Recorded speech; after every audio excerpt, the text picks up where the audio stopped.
Broadcasting for the depths of outer space. Hello, I'm alive. I don't know what's going on.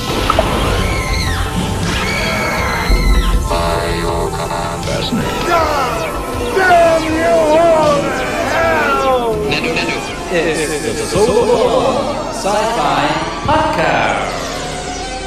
By the gods of science fiction, I'm back, Michael Ball, with episode 103 of the Solar One Sci-Fi Podcast. I'm joined by my co-host, formerly Martin Sci-Fi Appeal.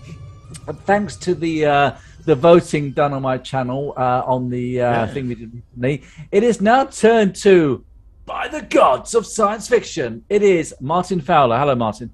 Hello. Hey, I'd just like to thank you for doing the artwork, actually. I appreciate that. I did thank you the other day, actually, in a short video I made. Thank you. I did. I got that. It was very kind of you to say. And it was interesting because a relative of mine, she said to me, well, your old name does sound like you're selling something. And I've had that off a couple of people. And we had the poll. We had the poll who said that it sounded like your old name. It did sound like a genuine appeal, looking for money or something. Oh. And of course, I know, but yeah, obviously, it wasn't me. He did say he wasn't familiar with your channel.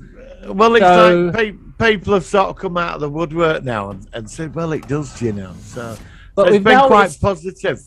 It's now going to by the gods. 155 votes now. So it's gone up a little bit more, and it's almost exactly 2/3. Yes. It's something like 65%. So it's almost exactly 2/3 voted for by the gods. So behind Martin is some of the graphics. I was doing this last night. I've had a very busy week. I've been decorating, painting, filling in, plastering, all sorts of things. But I promised my very, very faithful co-host that I would look at doing some graphics. I want to do some 3D green screen stuff. That's fine. The door thing, I definitely want that. Yeah, but I've already found a 3D door. I can mix in an event horizon behind. I can use some of your green screen from some of your things as well. 3 layers. I can do your new logo. I don't need to be seen. It's just the door with certain noises and me saying that in there. Oh, okay. I thought you're physically going to be on there. Well, yeah, it's up to you. I'll leave you to it. How's that? I was thinking I'll leave you to it. Comes in, reverb. Then you say, by the doors, by the gods with the reverb. And then behind you, you have chosen the flying saucer one, which apparently you want to turn to more red in the middle. Do you want the actual logo to still be that goldy yellow color? Or do you want just the red? No, I think I'd rather have it probably red, actually. So you want the whole thing more of a red tint to it? Okay, red with gold around it. So what I'm saying is, are the words sort of like that, but more? It's quite hard to make it sort of golden, but that's sort of more orangey, maybe. So the flying saucer. I'll work it. Well, I'm a god now. I'm a god. Well, yeah, I know. I mean, you're gonna have to start calling me. I don't want to say this, but you're gonna have to call me by the gods. Well, I'll get back to you about that one. Oh, I've been such a wanker. I really. No, that's all right. 2.5 years to get used to it. No, you're fine. Now we better turn to a more of a serious note. Now, obviously, since we last recorded our show, a lot of shit has come down in a certain part of Eastern Europe. Oh, well, it's not Eastern Europe. Well, it's kind of half Europe, half the barrier between there and Russia. Yep. So obviously we talk about Ukraine. Now, let me just say from my background, I saw on YouTube the other day, there's a famous building in Los Angeles called the Los Angeles City Hall. Now, this is featured in, I'll move my head back so you can see it. Where is it? You can't see it, that shot at the moment. Here it is. It's coming up behind me there. There, you can see it there. Los Angeles City Hall. Now, this is featured in quite a few science fiction films. It featured in the 1953 War of the Worlds, where, and you'll see in the corner now, that's where it's actually... And both of those are going to be to the side. I found both. The same stock footage, actually. Yeah, it's the same footage. So you're seeing both scenes where the hall does meet an untimely end. But I just thought because it was connected with the flag of Ukraine on the real Los Angeles City Hall, which is there, that maybe people wanted to sort of see that tying in for its, quote, sci-fi slight connection.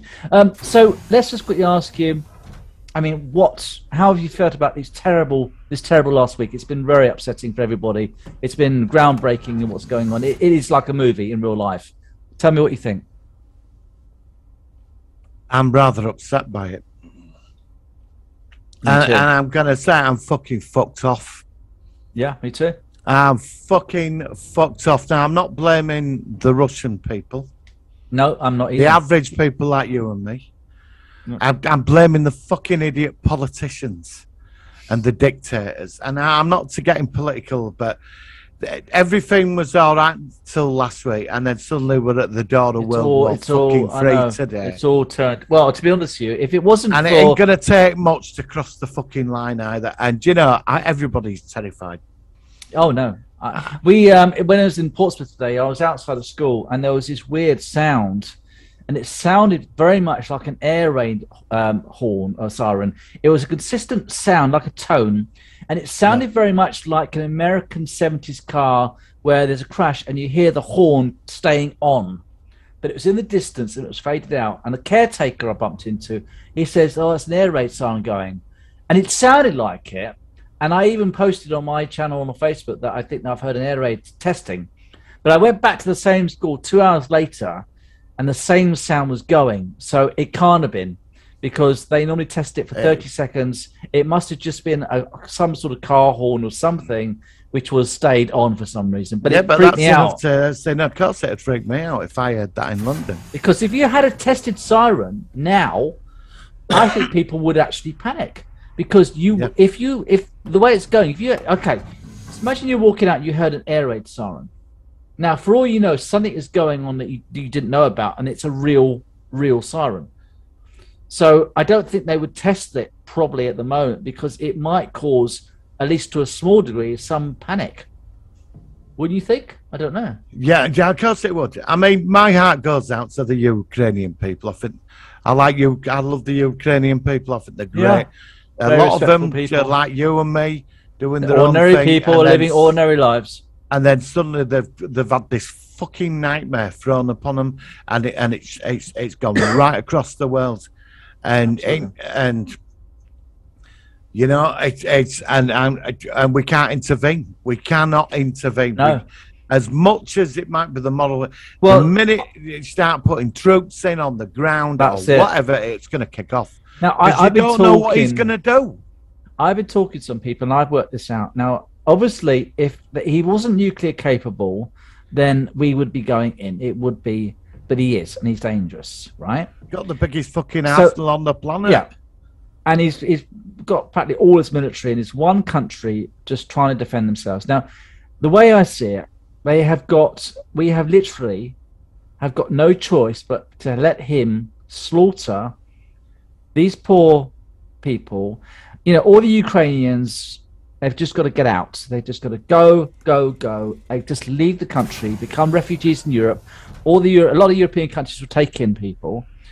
And then I think the only way this is going to settle down is once he's actually taken over Ukraine, and then hopefully he'll stop. And then hopefully we'll just have to go back. I know. That's what I'm saying. But I would have thought that if his main objective was to invade Ukraine, the difference is that Ukraine was a former Soviet Union state. It was part of the Soviet Union. You know, think of Chernobyl, and Chernobyl was in the Ukraine. And of course, when you see Chernobyl, you always think, oh, it's in Russia. And of course, it was part of the former Soviet Union, but they split. I think independent in about 1991, something like that. That's when they split from Russia. After we had Glasnost, we had Gorbachev, and he had all this stuff going on. Yeah. So that's what caused this new change. Putin is a person of very old-fashioned Russian values, and he's trying to bring things back to what it was like back in the 1980s. The world's changed. I know, but he doesn't care about that. His part of the world, as far as he's concerned, it's not. He sees us as the West as people with no morals. The way we act is just completely just beyond him, and he just doesn't understand. You see, the thing is, if you corner an animal becomes dangerous, and they have to give him a way out. Also, he's got to show face in front of his own people for what he's done. You know, it's very complicated, and the connection between the Russians and the Ukrainians is like us with Scotland, or it's very interconnected. Yes, and you know, but a lot of these people they were just living their lives, and then suddenly all this happened. Now, you know, they're going on about NATO encroaching on their borders, and there's all this. But the thing is, it's this what's going on right now that's important. Yeah. You know, and if it all kicks off, there'll be nothing left. There'll be no Russia, there'll be no us, there'll be nothing. And there'll be just a blue planet that's now ruined, floating around in the fucking universe, and nobody won't even know we existed. No. Do you know what I mean? And of course it's got me on edge. I did try and stop watching it, but that's what I was going to say. I keep going back to it. No, I just look at the headlines. I'm trying now, and I even talked to somebody at work today. I said, don't keep watching the news. It depresses you. It makes you paranoid. Keep in touch with like the websites where you get the breaking news. You know, my watch will ping if something's going on, and quickly look at that. Don't watch live TV with news reports. It's awful. You can't do it. I don't watch the commentary. I saw George Galloway going on about some other day, and I just switched him off. You know, and the thing is, I hope we take a lot of these people in. You know, I really do. I think we should. And we're obligated to do it. And absolutely, I hope I hope these negotiations that are going on, that they can get a ceasefire, at least a ceasefire in place, and from there we can build. Sensible heads need to remain calm now. I don't think it's going to. I think that the next step is once he's taken over Ukraine, then hopefully that'll be the point where he's achieved his objective. Yeah, but then what happens then? He moves nuclear weapons into Ukraine, countries conquered, and then he's got a knife after it. Well, that's because that's what he'll do. That's what he'll do. I mean, this needs to be fucking sorted now. But how do we sort it? How do we sort it? What do we do? I don't know. Nobody knows. That's the whole point. Nobody knows what to do. I mean, have we got politicians capable of doing it? Because I saw Boris Johnson the other day, and he just looked overwhelmed with it all. Because there were that Ukrainian journalist having a go at him. Yeah, you know, she was crying. She was practically crying. Yeah, He's like, what can I do? I can't do anything about it. You know what? We can't. You know, I do feel, obviously, they can't go in. And like you said, if he didn't have nukes, we'd go in and push them out. But it's not like some war 4,000 miles away. This is like at Middle the Eastern, like an Afghanistan thing where there was this is at the it's a nuclear issue. It's a nuclear issue, and as you say, much closer. But there'll be no winners in this. There'll be no winners in this. I'll tell you that now. There'll be nothing left of this planet.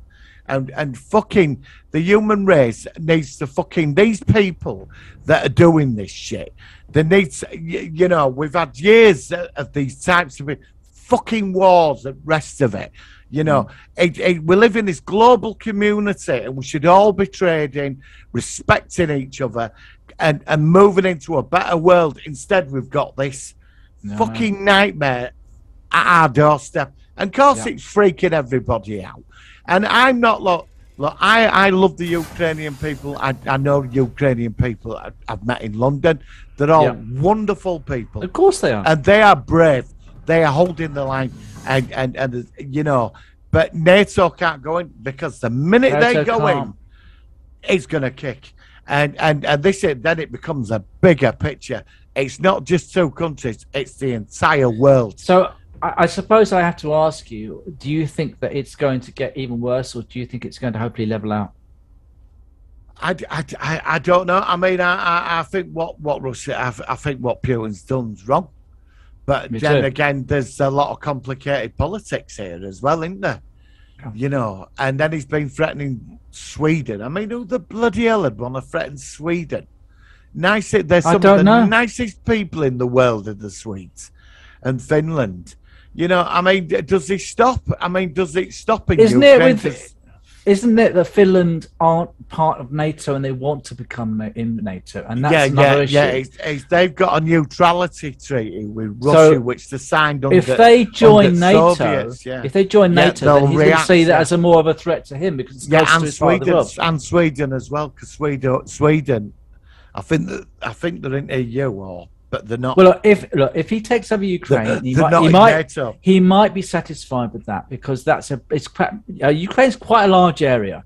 If he's got that and he occupies Ukraine, then it's whether he will then proceed from there or whether that we could end up with a situation where you see, with him, you see, if he look like if because like they've covered, I've watched some stuff. I mean, a lot of the Russian people aren't happy with this. No. Because I've watched some Russian YouTubers and stuff that they're against it. But the thing is like for him, I mean, you don't know what you're dealing with. I mean, he's either a calculated, cold, ruthless genius who's got a plan, or he's unhinged. He's lost the fucking plot. I mean, to threaten that, right? I mean, I think maybe lost the plot. We could end up in a situation where it could be like East Germany and West Germany. Yeah, I was thinking about that analogy. Yeah, that parallel as well. And maybe that gives them, they call it the Golden Bridge. It gives them the way out, and then they show face. So you can, it's a military term. So they might divide the country, and like one part we'll end up shoving loads of money into Western Ukraine, and then there'll be Eastern Ukraine. But at least there'll be communication and people stepping back down a bit, And, like I said, I don't think it's going to. I think that we have to wait. Which I hate to say this, we'll have to wait until Ukraine is properly taken over. And that's at the point we're in the middle of this transitional fight. There's fighting to. I don't know. I don't know. It's awful. Do you think we should? How do you feel about us arming them? How do you feel about that? I'm worried about the reaction if we are from the Western countries are arming Ukrainians and giving weapons to the opposition. Now, as they're already holding their own with their own weapons. Well, they're not. It's down to because what it is, it's guerrilla warfare, isn't it? We're giving them javelins and stingers and drones as well, and they are holding their own. I mean, they're taking but did you see that there was a convoy, like 40-mile long convoy of tanks? Yeah, it's slowed down though. It run out of petrol or something. Oh, is it? I hadn't heard about. Like, I'm not fully slowed down a bit. It's because they've got to have a backup. The problem with supply lines is that you've got to keep it. Yeah, we've got it topped up. Of course you have, yeah. To keep it going. I think it's slowed down until supplies catch up. I mean, I just hope calmer heads prevail in this situation. Yeah, me too. Because we're all going to be taken into it. Yeah, it is scary. But I think they might have made the right decision in arming them. I'm not a politician, but they're holding the line. I don't know what you're supposed to do. I don't have an answer, but I know one thing: calmer heads need to prevail, and they need to get them, all of them, round the table and say, "Look, first thing, let's get a ceasefire in place." I also think we're all the whole world is also. It's been like 7 days since it started. The world is still in a sense of shock. It was brewing up. Well, I admit I do support the I do too, and most people do. I mean, the Ukrainians. I fully support them. I don't hate the Russian people, but I don't want to be. I don't want to be pulled in. The thing is, I hate the politicians. I don't want to be pulled into a war for Ukraine. Although I care about we've had non-stop wars. I mean, we've invaded half the fucking planet. I'm not saying for whatever reason. And look how all that's turned out. I know. I mean, we don't exactly have a good track record of it, do we? No. I'm not saying it's right. I'm not getting political, but I mean, there is some message, and I'm not just those other I think now it's like we're at the doorstep now. Something rather dangerous, and everybody needs to step back. But at least the world is unified in the fact of their condoning or not condoning what's been going on. They've actually been saying, how everybody, even China, is kind of backing off a bit. They're saying, look, everyone knows that this whole situation is terrible and it's wrong, but they're not stupid. They're aware of the fact that he's if he's lost the plot, he's got his finger on the button. Hang on a minute. Calm down, mate. Calm down. Well, did you see them two generals when he said, let's go to nuclear alert? Did you see their faces? They probably looked absolutely flabbergasted. He had 2 generals, around that fucking big, massive table. He sits 20 foot up there. Yeah. Oi! The coming to America table. Yeah. He said to 2 generals, I want to go up like to DEFCON, whatever. And they were like, what? What do you mean? The faces, they were like, you know, because I think it's all them him. two generals, they probably got kids and families. You know what I mean? Yeah. I don't know. You know. I mean, do you think we never get to live our lives, do we? None of us on this planet.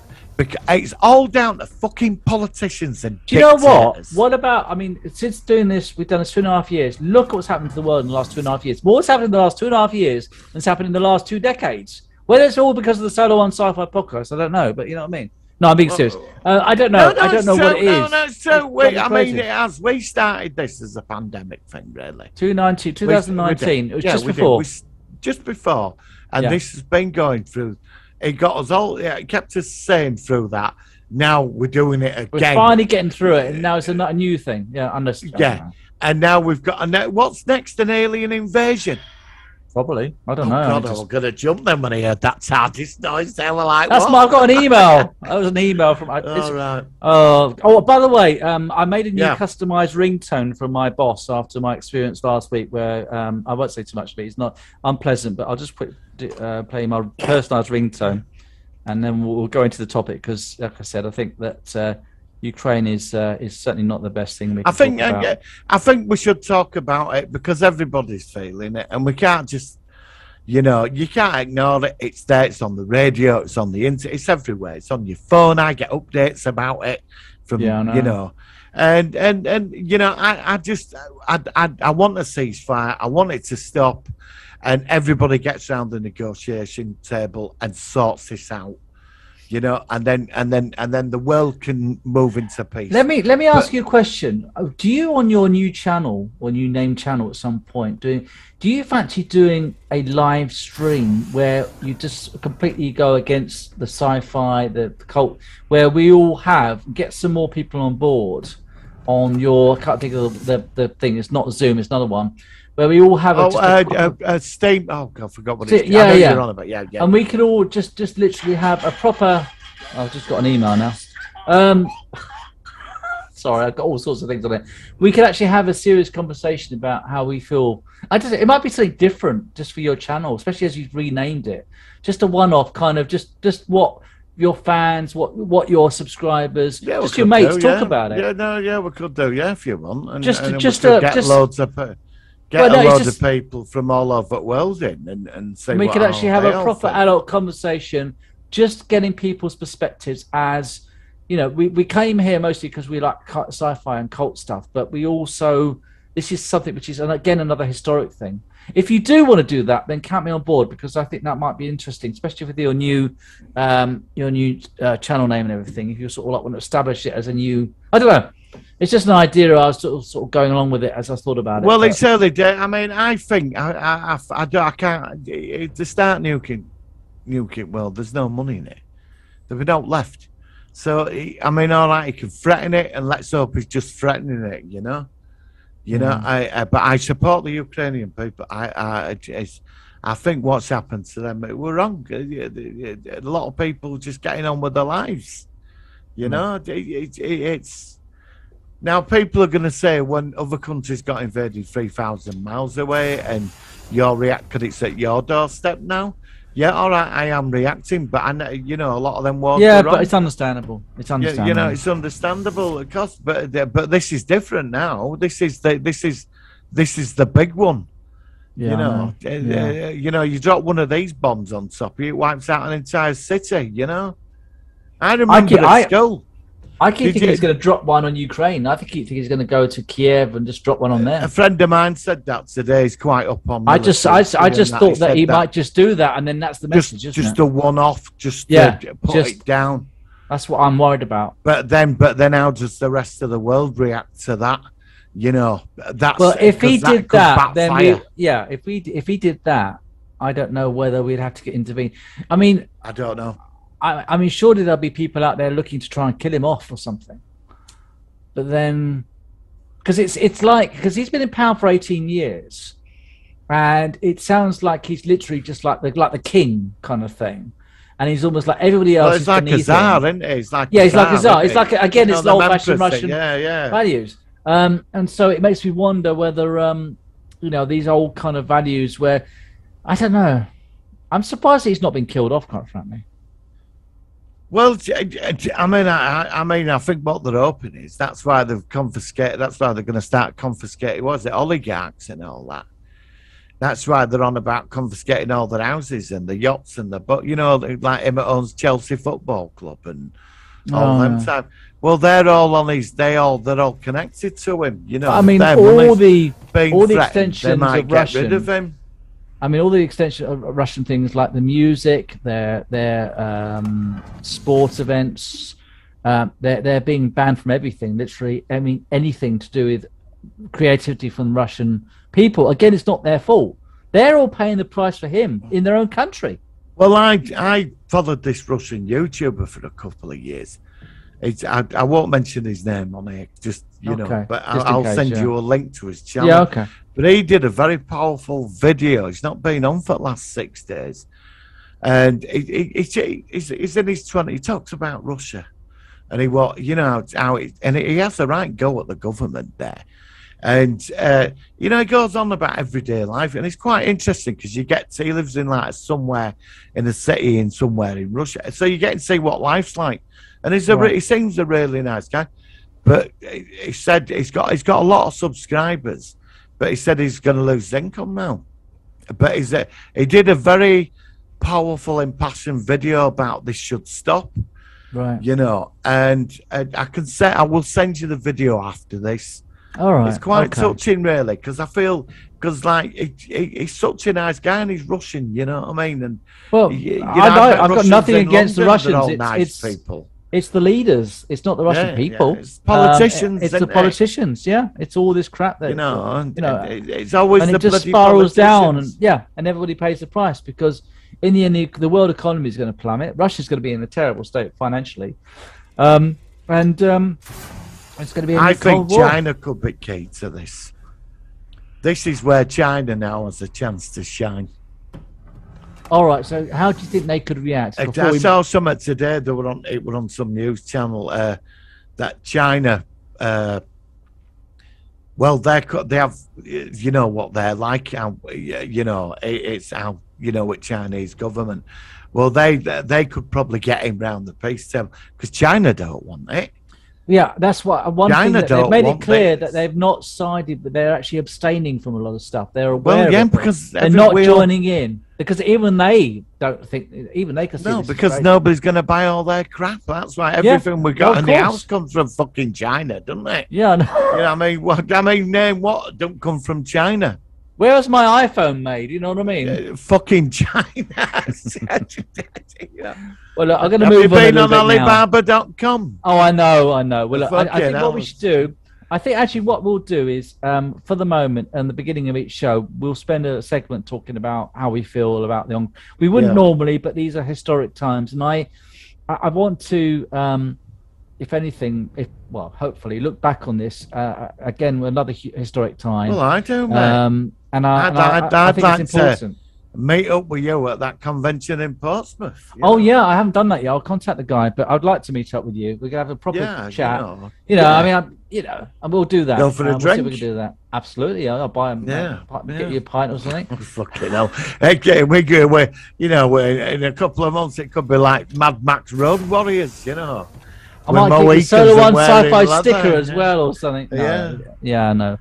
All right, Martin. Well, look, thanks for your input. I do appreciate your opinions, and I think that let's just take it day by day. I'll just say to people, try not to watch the news too much. Be aware of the situation, but don't let it pull you down because in the end, there's not much we can do. All we can do as a world is just hope for the best. Hopefully, it calms down, and we can just get on. And if it's another Cold War kind of thing back in the 80s and 70s, then so be it. But Putin's 70, he's getting older all the time. And hopefully, don't look 70 though, does No, I know. I thought he was about early 60s for some reason. So I didn't think, So, that's just like I said, just take it day by day and try to be positive. Right, on that note, let's go into our focus of the week because, like I said, this is a strange time, but I still want to focus on this film. So here we go. It's the Solar Sci-Fi Focus of the Week.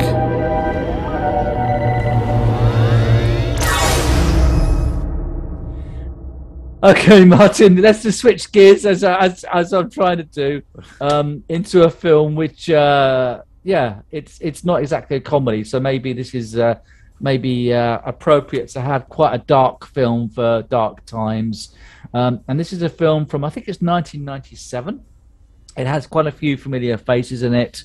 Nicole DeBoer from what's it called? The Outer Limits and Deep Space Nine. And also David Hewlett, who, of course, was on the Stargate franchise. And that is a film called Cube. Now, I can't remember how I heard about this or where I first saw it, but it was an interesting film because basically the whole of the film's money was mostly spent on one set, one square room, which they created, which was a really lovely detailed room, which was made to look like lots of other rooms. And this is a very bizarre sci-fi concept, but it's great. And each room is kind of like part of a puzzle. These people are literally, if you've not seen it, I think they wake up, don't they? I think they wake up in the room and they don't know where they are. And they're all these strangers. Nobody knows each other. And they realize that each room has got a little number by a hatch. And there's a hatch on the ceiling, a hatch on the floor, and on the four walls. And they find out that some rooms have traps, some rooms are okay, and they try to work out how to get out of this thing. So let me ask you then, first of all, Martin, what did you think of this film? Because you saw it again very kindly. You spent your time re-reviewing this film. So what did you think about it now you've seen it again? Or if you have seen it? There was 17,500 cubes all rotated in a square. Yes. Yeah, because I think it was mentioned in something that was something to do with that. Yeah. So, directed by some guy called David Lester, who'd done a couple of sort of small movies that became hits. I watched it, and I watched it last night. I read up on it, and I watched two big reviews, which sort of took it. Actually, quite weird how the film was perceived. I was quite surprised, actually. But the Cube, it was an interesting one. Now, I have seen Hypercube. I wasn't a fan of that. And then I saw the... But you saw those... Did you see the other films before this film? I mean, yes, I did. Yes. So you saw it all the wrong way around then? Yeah, I did, yeah. I caught them on Sci-Fi. Channel. I was very... I can't even remember the prequel, the sequels. I can't even remember anything about them. So... No, didn't. I watched this. I recognised Rodney straight away. I thought, good God, it's Rodney. Looks young, looks young. I know, he does look young. And Nicole DeBoer. And I've seen the guy that played Quint, the copper guy. Oh, yeah. I've seen him in stuff over the years. And the woman as well. She was in that film with the town where the parallel... Oh, God, what's it called? I can't remember. Oh, Silent Hill. I think she was on Silent Hill. She was also in. She might have been in. Oh no, I don't think she was in The Mist. But yeah, I recognised her for something else as well. So obviously, this is a Canadian film and it's directed by Vincent Natali, and it actually says that Cube has gained notoriety and a cult following for its surreal atmosphere and its setting and concept of industrial cube-shaped rooms. The film received generally positive reviews and led to a series of films, which I can't even remember. An American remake currently on hold is in development in Lionsgate, and a Japanese remake. I did see an advert for the Japanese remake. It didn't look, but it reminded me of a Squid Game. I don't know why, but I mean, you could see that as a sort of. It's got a Squid Game vibe to it in many ways. I don't know why. I reckon Squid Game was up from this. Yeah, because as I just said that, I suddenly thought of the Japanese version. Then, because of obviously it's sort of a horror thing, I could see that maybe Squid Game might have had some references from Cube. That would make sense. So I mean, the one thing that one of the main characters, I can't remember his name, the black guy. One thing I found which was interesting about him was that he started off the film as almost like the hero. He kind of like he was the lead. He reminded me of Cisco from Deep Space Nine for some reason, but he had that kind of lead kind of thing where we're stuck in this position and we've got to get out, and he seemed quite level-headed. And this is unusual for a movie, that as the film proceeded, by the end he'd actually turned into the threat. He completely lost the plot, and And I didn't quite understand. Was it just that he just literally had a breakdown because of the circumstance? Is that what happened? Because it was interesting because this review I watched last night. First, the film fascinated me. You had the prisoner guy who's a master escape artist, Renz. Yeah. And he thought he was on it, and then he went through that cube. He had this genius idea of throwing his boot into a room. But then the cube system decided to outdo him by body pheromones and a sprayed acid in his face. Which was really quite horrific. Yeah. I did like the opening of that guy going through one cube. Oh, I recognise that actor. Right, he's been in Stargate, and is he the one that gets split into little pieces? Yep. Really creepy, and his fingers sort of like fall apart. It was interesting because there was something quite powerful in there, which that drew me in more than the horror stuff. I'm not really into horror, but like the graphic stuff. When they got into a queue and it came out with a David Thewlis, the actor Roddy McKay guy, he turned around and said, "I helped design this thing. I built the shelf for it." Yeah. And I've actually got some information about some of the characters. So so David Hewlett's character was David Worth, and he was a chronic malcontent and cynic who unwittingly designed the outer shell of the cube. Yeah. Julian Richings as Alderson is the prisoner, a mysterious character. He woke up in another room and never met the rest of the room. I assume that's the one that we saw at the beginning who got ended up. Then we had the character with the boot, which is called the Wren. The Wren, yeah. Was an escape artist who had gotten out of 7 prisons. Maurice Dean was Quentin McNeil, who was the police officer. He said he's a gruff and aggressive man who takes charge and undertakes most of the dangerous tasks. So he's the one that basically changed from the beginning of the film to the way he ended up at the end of the film. Nicole de Boer was Joan Leven, a young student with mathematical skills, which of course she helped it proceed along and avoid the traps. Andrew Miller was Casey, an intellectually disabled man. Yeah, they had a disabled character as well, but he had an ability to. He knew about prime numbers, didn't he? He knew about prime numbers. He was actually. Thought I'd go on to what I saw on this review last night, and when he turned around and he said one thing, because Eric was into all the paranoid conspiracies.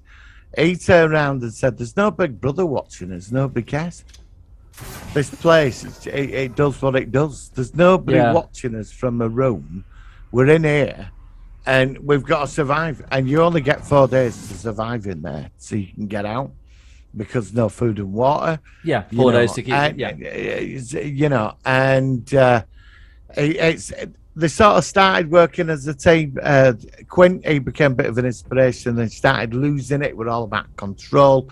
The paranoid woman, she had him worked out when she said them things about him, about hitting his wife and power grabbing, and he were on about her, how she never met anybody. I mean, he all brought all that were all standard paranoid stuff. I've seen all that before. But when he turned around and said, "There's nobody watching us. This is no government. There's no Big Brother. We're in here, and that's it. This thing is just going to do what it does, and it don't give a shit, you know." And the point is, there is a way out. And the most intelligent one in there, the innocent one, was the guy who was autistic. Yeah. You know, who survived. Yes, he did. He's the one who got out. And I was gutted when he killed Nicole de Boer's character. When he killed her, I liked her character. Yeah, she was sweet, wasn't she? I wanted her and the autistic guy, to survive. At least them two. Yeah.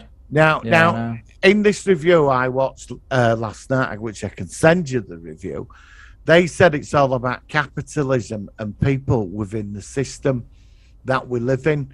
And I can see that. I can see that. Yeah. Each room is like a promotion or an unpromotion, or it's like a different company every room.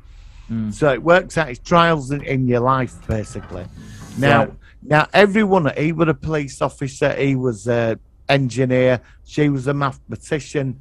You had the escape guy, even though he was fighting against this system, he was still part of it. But the one guy was written off in society had no purpose. I'm not now. This is on the review. That wasn't registered where there was the autistic guy. Oh, in this whole society thing, and he was the one that figured it out and survived and got out because he wasn't fighting again. They were all fighting against something. He wasn't fighting. He was just surviving every day. Yeah, which gave me a different perspective. Yeah, and he was the one where the others, they're going to do what were predictable, but he didn't. He just walked out of it at the end into that white light. So it's quite an interesting. This was on this analysis. Now, I don't agree with all of that, but it was very interesting. It's interesting the way they did it in this setting. In this, exactly. A very good film. I really enjoyed it. Thanks for that. I've never forgotten it, but I have completely forgotten the sequels. So, as someone who sounds like they might have remembered the sequels, or the one sequel, one prequel, how do they fit now that you've seen the original? Because I can't even remember anything about them. I saw Hypercube. Oh God, I came in pissed one night. Saturday night rock site. I was absolutely wrecked. It's one of those sort of films. 2 o'clock in the morning, had a kebab, sat down, I thought, what's this? Eating a kebab. And I saw it. But there is people in a room watching you. Yeah, that's right. That was the difference. But that, for me, where this one, what I saw, I'd not seen this. And so when I saw that last night when I watched I'm surprised you've missed this one. Now, this is why I wanted to recommend it to you, because I thought you'd actually find this one very I'd probably have to say second one at prequel. I actually might do the same. I gave this a rewatch as well recently, and I think now I will give the sequel and the prequels a rewatch. Yeah. Definitely. I think now I want to. I'm curious now because I can't remember them. But if I can't remember them, bits. But what was so good about this? What was so good about the one I watched, like the original? That there were nobody watching you. There were no reward. They were in there. It never explained how they got it. They were just in there. That's part of its appeal. That's partly what made it so. It don't matter who put them there. They were there, and he got out. The one guy who thought had no purpose. He was the one that figured it out, and he got out. Well, the others all fought each other. Somebody trying to dominate all these human nature things, which sort of predictable. But sets him. He just walks out. So I'm walking out, endings at white light, and that was it. And you know, if you'd have had people in, because normally we've seen films where people are in amazing, there's them that are watching you, you know, to get the. They didn't do that. This was a machine that had been forgotten about wherever it was, and it was just running. Yeah, and it was just doing what it was programmed to do, basically. Yeah, and he said it beautifully. He said, "There's nobody watching it. This, whatever it is doing what it should be doing. And if even there's no people in it, it's going to still do it. You know, and that's it. Now, of course, we'd like to know what was through that white tunnel. We really would. But no, leave it as is. As a one-off, that film is a masterpiece. Yeah. Well, I'm really glad you've seen it. Good choice there. Thank you. I'm surprised you missed it, but I'm really glad you've seen it now. And I've just really wanted to. I think it's really actually good that you've not seen it, because then it's another one you think, oh, that's a film I'm going to keep. Remember that one and come back to that in a few years' time when we'll see it again. And I think that's the thing. I mean, you know, there's so many shows and films we've both learnt from each other. You know, like last week we did that 12:01 p.m. thing, which I've never forgotten, and you enjoyed that too. So, and I'm now doing UFO on your side. So that's what it is. That's what I like about after UFO, I want you to watch Gerry Anderson's Journey to the Far Side of the Sun. Yeah, okay. Is that the one you talked about last week? I can't give you. The UFO took all the props and that from it. Okay. But it's a weird film. It's up there with 2001. And when we talk about, I can't give you any spoilers. I can't give you. I just. It's best that I watched The Cube last night and I've not seen it. And I thoroughly enjoyed that. It was a very intense film. It was quite intense watching that. I mean, with what's going on in the world now, that film definitely added to the paranoia. Very appropriate film for this week, I think. You know what I mean? I think it was actually. Yeah, I think it was. Yeah. Yeah, and it was just a good production as well. Yeah, fantastic. It was such a good production. And they only use one room for that all the time. I think so. Yeah, I think so. Genius. I mean, you might have been when you open the hatch, you could see a bit of the the next room, but you could easily just do just reverse a tiny bit of wall or something. I don't know how to do it, but genius, it wasn't an expensive film to make. It was basically all held up with good actors, good characterizations, a good concept, and I was thoroughly entertained. It never gets boring. It's always surprising you. And that to me is what makes a good film. You don't have to throw in millions and millions of dollars to actually make it good. No. And it was filmed in Canada, and it has that sort of Outer Limits kind of Canadian feel, and Stargate SG-1 with a lot of the actors who have been in those. You get the actors in that part of the world, like Vancouver, British Columbia. It's like the same ones, isn't it? Yeah. You often get those same actors in those sort of Canadian productions and stuff like that. So, well, Martin, I don't think there's much more to say about it, but I'm really glad you saw it. It was definitely worth a review, and like I said, I will now look at the sequel and then the prequel, because I think they did the sequel first and then they did the prequel. And then maybe at some point we could talk about those shows or something like that. Yeah. If we do the sequel and prequel, let's cover them together.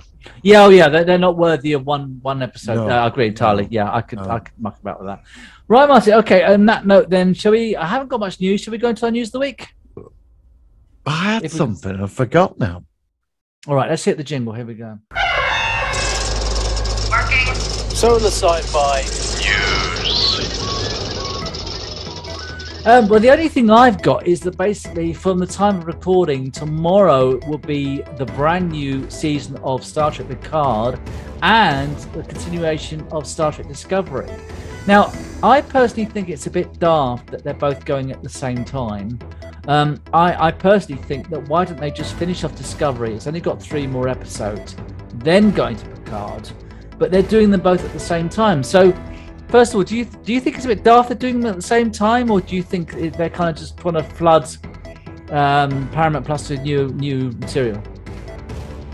Well, it's Star Trek Discovery's getting a bit annoying actually, because normally I used to be able to watch it on Netflix and I didn't get to watch it. Oh no, you have to find alternative sources. I was all over the internet. Has to magically appear on your computer screen. I found a magic place where, oh god, finally I found it. And it's only 2:00 in the fucking afternoon. It appeared there. It was on my screen, and I watched it. Finally, we moved, but on the Picard thing, I think what they're trying to do is get perpetual interest, because we've got, how many episodes of Discovery have we got? 3? 3 more, I think, yeah.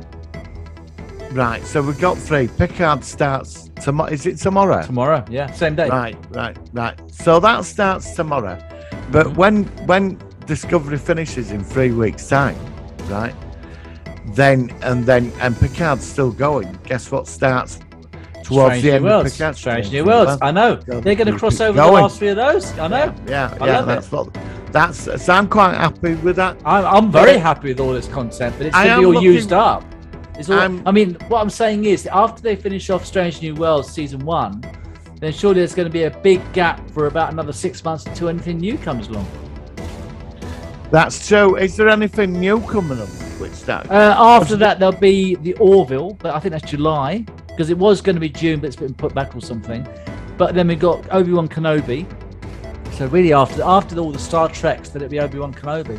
But when does Picard finish? Or Strange? No, they'll still be going. Picard's 10 episodes in it. I think it's only 10 episodes. So where are we now? It's beginning of March. So we're going to have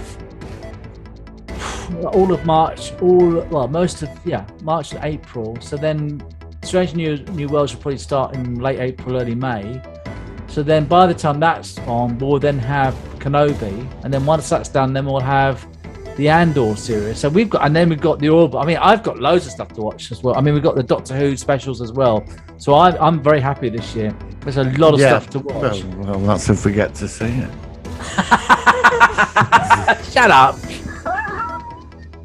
Oh God! And there was a planet called Earth, and it died. And nobody cared. No, it said like the end of Planet of the Apes' second film. It said something like beneath the end of Planet of the Apes. It said, "Once upon a time, there was a planet called Earth, and now that planet is now no more." And it was like this monotone voice. Yeah. After Charlton Heston He presses the Amiga bomb button, and it's the most bizarre ending I've ever seen in a film ever. And then another voice goes, "Well, don't really give a fuck, did they?" Look, we're sorry. We're depressing the hell out of subscribers. Hey, I'm not watching that fucking movie. Hey, I'll tell you what we're going to review then. If we survive the next 2 weeks, you know what film we're going to review, don't you? What Planet of the Apes 2, yeah, definitely. No, well, yeah, not as well as that. We've got to do Threads. Oh, we'll have to do Threads. That's a fucking. I saw that at school. They showed that at our school. I did see it at school, and it absolutely bloody terrified me. And I've got a copy of Threads as well. Yeah, I don't want a copy of that.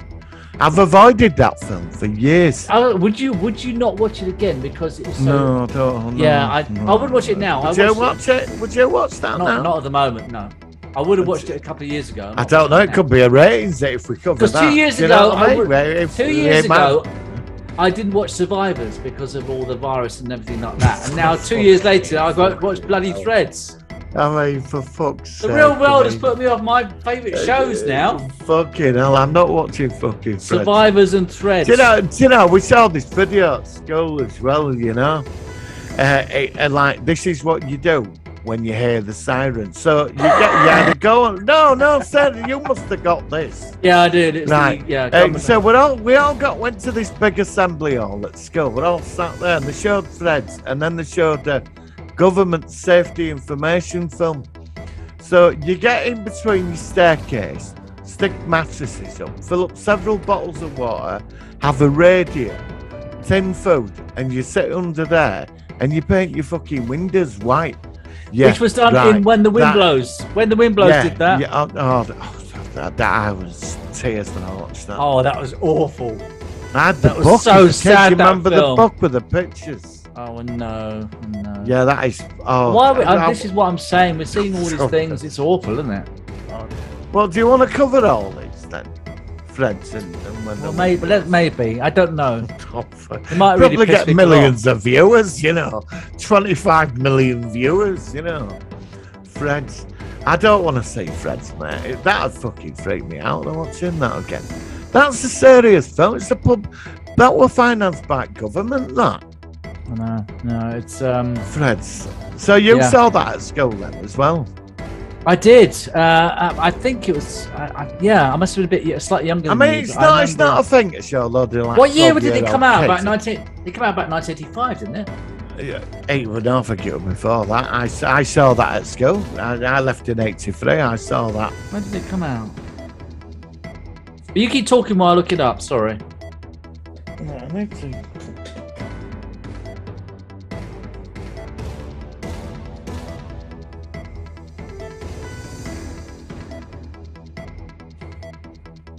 Yeah, I think it's 83. Threads, when did it come out? Sorry, I'm just looking up my computer. This is Threads television film. Oh, what's that? It's the Darksaber. Oh, what's that? I thought it said that wasn't on Threads, was it? Oh no, it's. Is that you? Have you just got that? Yeah, I've got. I thought, yeah. Well, if Wells gonna go, I'm gonna. 1984. 1984. That's my daughter's text, and I've got her giggling as a baby as well as I tell you my sound effects. Sorry, Threads. Yeah, so 1984. So I would have been about 12. I remember seeing it very young. So you probably would have been about 16 or so. You probably would have been later. No, I was younger than that. I was younger than that. I would have about 14. Yeah, all right. So yeah, no, actually, no, it was the public information. Actually, we did see it at school. We did. I'm sure it's at school. We did. All I know is everybody. Because I remember the public information film as well, where you paint your windows white. Yeah, I mean, no wonder we're all screwed in head watching shit like that at that age. I know. You know, I don't think they show this stuff to kids that last since we left school. I think we were like the last generation. Threads isn't shown very much though, but it's everybody. Whenever you say to anybody, "Did you see Threads?" Everybody says, "Oh my gosh!" You know, I mean, it was. I suppose it's not a bigger film. I mean, Mind you, it's quite. I don't think it's well known outside of the UK. I don't know if it's well known in America. Well, the Americans did one, didn't they? They did do their own version. And that were on ITV. I don't think that one was very good, though. I don't remember that one. No, it was all set in America about this family, and afterwards. Because you remember that was the time of the bestsellers. Do you remember we used to get miniseries? Yeah. Remember Cain and Abel and yeah. There were loads of them, weren't there? And families staying and watch them, you know. That's it. Yeah. You know that they did. I think it was a 2-3 part. I think it's on YouTube actually. They did, but it was ours were quite scary though.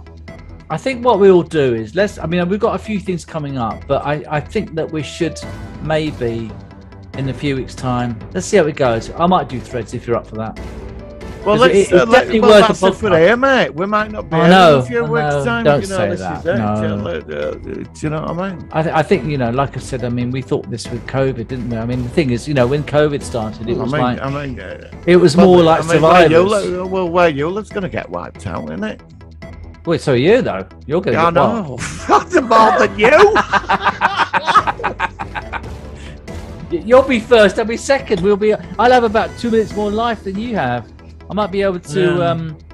I don't know what I'll be doing in those 2 minutes. I don't know. I've been thinking about going to Wales and living in a cave. Oh God. I don't know. It's strange, isn't it? I don't think they tell you. I don't think they tell you. I don't think that there'd be no point.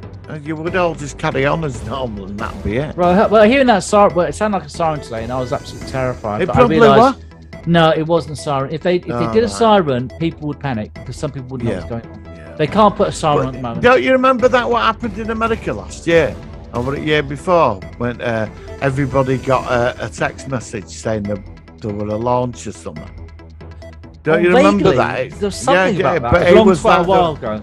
Yeah. They were testing the system or something. Yeah. And it freaks a lot of people out in America. I don't know. I think we'd all get texts now. I don't think we'd just get a text, What, saying shelter or just, yeah. Well, I don't know. Just shit yourself and fucking pray, you know what I mean? Well, I don't. Oh God, what a depressing show this is. Sorry, I actually no, but I think it's actually valid to talk about. No, I agree. I wouldn't normally, and this isn't going to be never going to go political, but I think that compared to recording this time last week with all that's going on, I want to talk to people about it, and I want to get people to hear my opinion. No, I totally agree. This, like I said, I think to a lesser degree in future episodes. Touch wood, depending on how we go. Let's see. I'm an optimist, mate. I don't think he will. Right? I don't think he will either. I think he's threatened it, but I don't. I think the threat is scary enough, quite frankly. I think it's more psychological. Yeah, and less destructive. He's got that message across. It's actually. I think this is all the psychological aspect. I think that's what a lot of this is all about, and that is almost as powerful as the real thing. Because if you destroy the planet, nobody's going to make any fucking money, are they? No, and he won't be able to live his lavish lifestyle. He won't be able to have champagne for breakfast every day. There'll be no more Rolex watches and yachts the size of exactly. No, it would just be like nuclear winter. Mind you, it's bad enough in Russia. Because if they go into a fucking bunker, they've got to come up at some time. They can't stay down there forever. I just keep that Only Fools and Horses episode where they got that nuclear fallout shelter, and it was on the top of a tower block. On top of a block of fucking flats. I might watch that tonight now. I don't know why. Rodney said for us to survive, we need 2 warehouses worth of food, and he's looking at him. Yeah, and it's going to be like for 2 years. I might have to watch that episode now. I don't know. I might put on. Go on. So, Star Trek Discovery, what did you think? I wanted to ask you, what did you think, to answer your question with another question? Sorry, I did. I thought it was good, but the Great Barrier, annoyed at that. Now, I was really pissed off about that. But what were your thoughts on? That's why I put the original in. I wanted to see the scene where, when you see the Galactic Barrier, which is seen twice in the original series and also in Star Trek Continues. Great fan series, by the way. Check it out. We know somebody. We know the captain. Yes. Yeah. I thought we were going to get the scene where you see that slight red, pinkish line in the distance, and as it gets closer. Yeah, like it's like. But this thing, powerful. this thing was sort of like it looked more like black bubbles. And you saw a pinkish haze. What all that about? Let's jump inside. It was all black bubbles. It looked like a sort of chewing gum or something. I don't know. Yeah, it was like we'll jump in that bit of dark matter bubble, and then we'll go from bubble to bubble. They never did this before. Why didn't they reference the? I mean, they did reference something to do with blocking. They did half mention that, half negative matter or something, which would stop the antimatter. Obviously, uplifting to the espers, whatever they're called, the silver eyes that you get when you get in contact with it. But because it burns out something in your brain, and then you sort of get more involved because, as you say, you've been. I don't know how it works. You get it like electricity, isn't it? Yeah, I watched it. I've been up and down with this series. I mean, it started well, then it just lost the plot somewhere. It went all over. It's not been so good the second half. It's been a fucking disappointment, to be honest, so far. You said that last year. Well, no. You know when we got to before Christmas? And they said, but off to the galactic barrier. Which it took about a month to get to. Yeah, and I got really excited because this was something I've always liked. I even wanted Next Gen to go back to places like this. You know what I mean? And we never did. No. And I got really excited. Finally, we're going to say it, galactic barrier. And when we got there, it was this over-smudged, terrible CGI thing, right? Black bubbles. And with black bubbles in it from a bubble bath, and lightning everywhere. And I thought, and then because that's not the galactic barrier, even the remastered. I know. You know, that's why when I did review, I put a picture in of the original. It's like this big, like, energy barrier. I should do that. I could do a screen grab of the two barriers. And they just have to change everything on this show. And this is what annoys me. I think. Because I will quickly say about Picard in a second. I've seen some more trailers. And it does look very good, especially the new Stargazer. But then half of this episode was more about the guy from Rise of the Scientist, who made real friends with this other prisoner. Interesting. That reminded me a bit of Hard Time, the episode of DS9 where O'Brien was stuck with Icheb in. Not Icheb. I can't remember his name. But he was in a prison for years. I did. Yeah. And I had a slight vibe of Hard Time, which was one of my. It was one of my favourite episodes of DS9 because it was just him, Ichar. It was Ichar and O'Brien, and he had the memories of 20 years, and he made friends. But again, I mean, the O'Brien Ichar felt more platonic. This I thought was going to go the more of the gay side of things again. I don't know whether it was going to or not. It doesn't matter. But I was just wondering whether it was going to be another, which I think that in many ways. Well, I think there was something going on in between. I don't know. I mean, was that a platonic relationship? There was something going on between them two, wasn't there? Yeah, I wonder whether it's platonic or whether it's something which they just didn't go to. Well, doesn't matter. I found all that interesting when they built that device, to get to this place called Kylea, this paradise universe. Exactly, yeah. And obviously he went back there once a year. But he was so desperate to get, but he felt so bad that his friend got captured or whatever it was and was gone. But it kind of made me wonder. Did he go to other universe? But we don't know. But I've got a theory. What's that? I've got a feeling he's connected to that DMA. Well, maybe. I mean, are we actually going to see? Are we going to see the DMA this week? Are we finally going to get there's a planet behind it, isn't there? There's a planet. Have you seen the new trailer? When they got through barrier, they scanned a planet or something. There is a trailer, and you see a planet, and you see them on the planet's surface, and then Saru says something like, "I'm feeling something I haven't felt for a long time," and then you couldn't hear what he was saying. Some word he says, I couldn't make it out. I don't know. I don't get too excited. What do you think to Saru and the Vulcan lady? I actually think that's nice. Yeah, I do. I've got no problems with that. I think that would be. Saru is probably my favourite character in the entire series. I like Stamets, mate. He's I like. Yeah, Stamets good. Yeah, Stamets but good. I did like the Doctor when he said to Saru, "Stop being an idiot. She's into you, man." Yeah. Yeah, his character's evolved as well. It's got a lot of good. I do think this series, when you look back on it, once it's finished, I think it's going to be better regarded.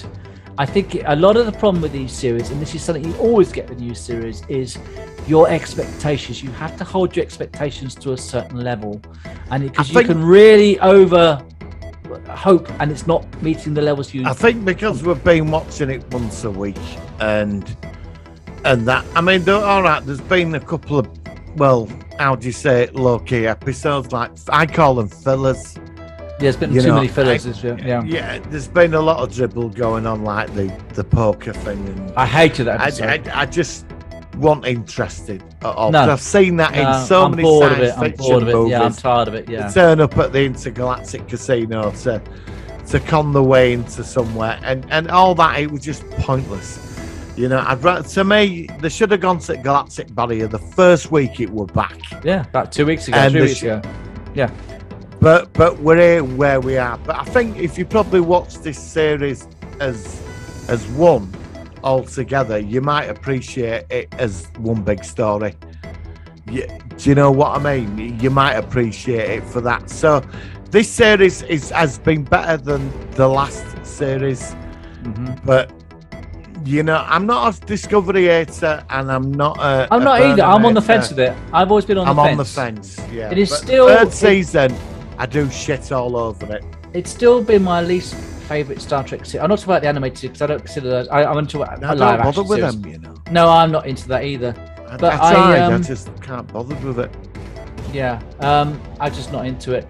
But okay, so what do you think of some more Picard trailers? I mean, Guy. I've not seen any more trailers. Tell me what you've seen. Well, we've seen the scene. You've seen the scene on the Stargazer Bridge? No. Oh, okay, but that's good because they're all back in. Most of them are back in the Federation.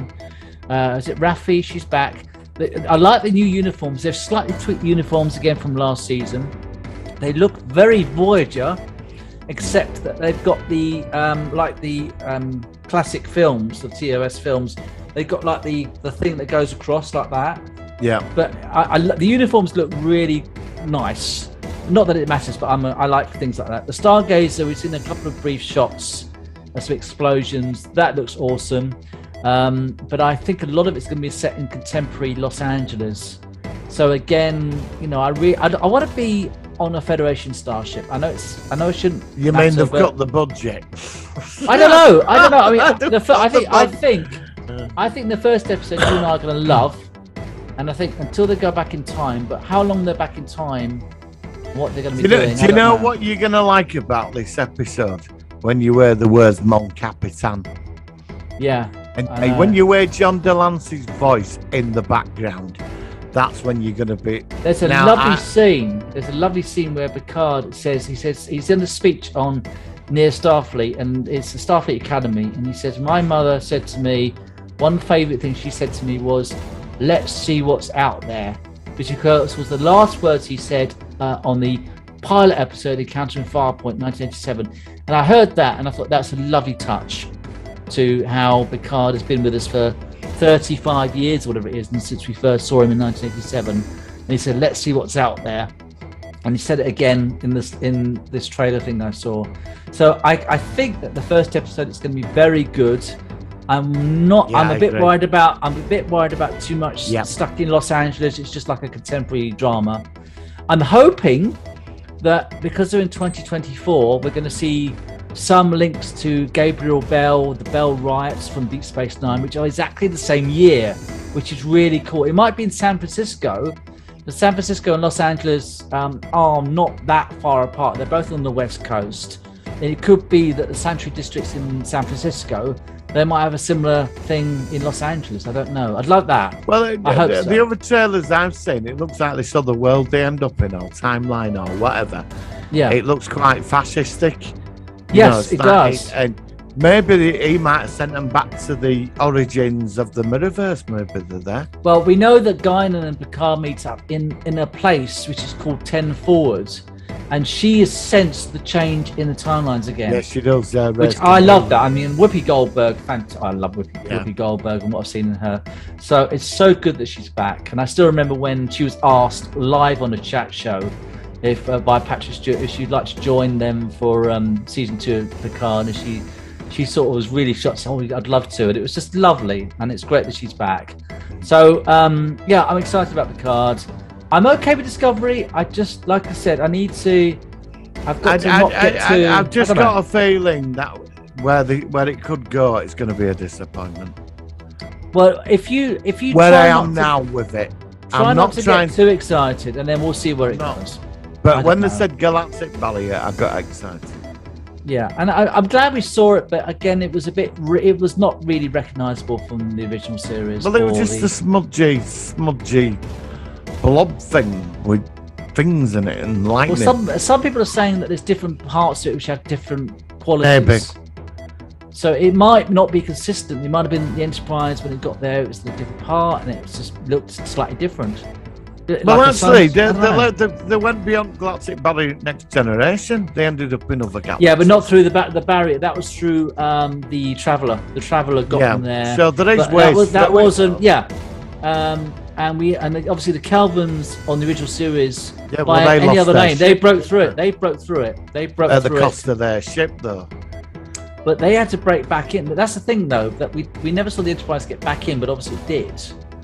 But it's been very few. I'm hoping that season 5, which is going to be made, is set in the Andromeda Galaxy or something. It'd be great to have a proper would be nice, yeah. Star Trek series, which is now finally in another galaxy where all the aliens I would have liked to have seen the Metrons. Well, I suppose. Well, yeah, we wouldn't see them if that. Yeah.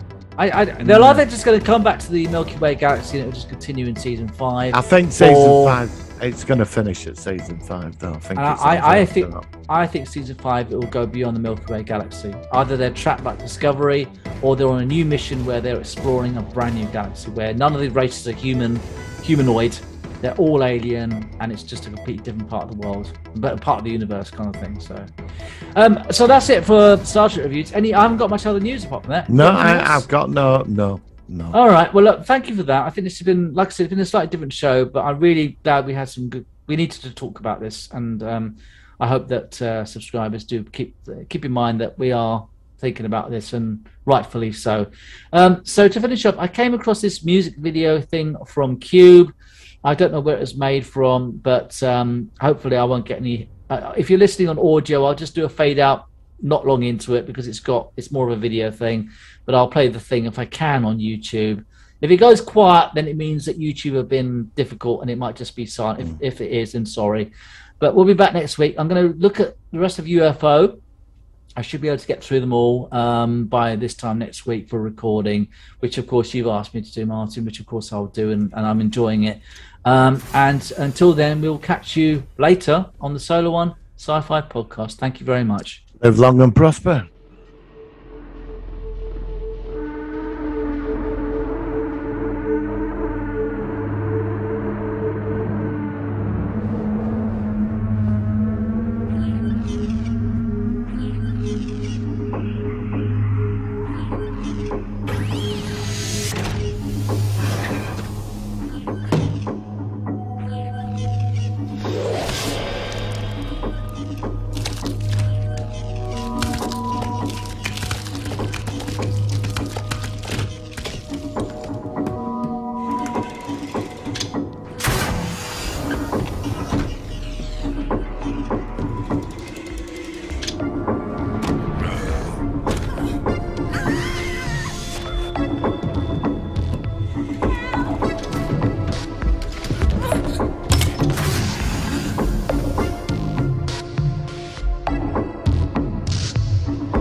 one of the countless billions of galaxies in the universe lies a medium-sized star.